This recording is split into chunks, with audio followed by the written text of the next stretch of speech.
Planning for your care in advance. And I really like the picture that I used here because there's a crystal ball and no one knows what's in that crystal ball. There's a million and one ways that our health can change, right?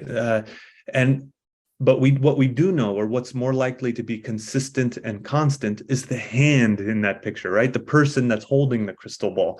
Their goals are more likely to be constant than their health. And so if we focus on that hand in the picture and find out what's important to a person, well, regardless of what's in that crystal ball, we'll know enough to help with medical decisions. So I don't know if you've been keeping up to speed with the big debate around advanced care planning, and this may be a new topic for you, but I do want to just open your eyes in case you do run into it. There, in palliative care, many have stood on, their on top of mountains shouting, get your advanced directives done, do advanced care planning with your family for decades and decades. And what's come up in the last couple of years are some big names in palliative care have come out, penned, articles in JAMA. I think that was in 2020 or 2021. Diane Meyer, if you know the name, Bob Arnold, and Sean Morrison saying, hey, advanced care planning doesn't work.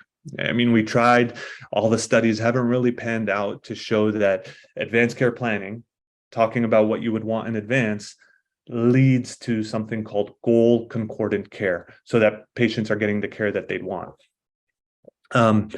Now that received some backlash to say, no. We just don't know how to study advanced care planning, but this stuff works. I see it in my clinic. I see it in the hospital. So I fall into more of the latter camp, that I've seen enough to say that advanced care planning works.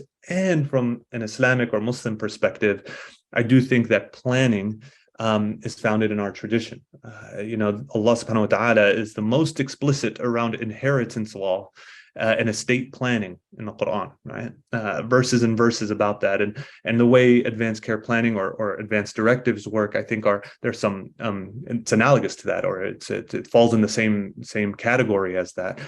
La aqla ka-tadbir, there's no intellect like planning, and so it's important to do advanced care planning, at least from my opinion.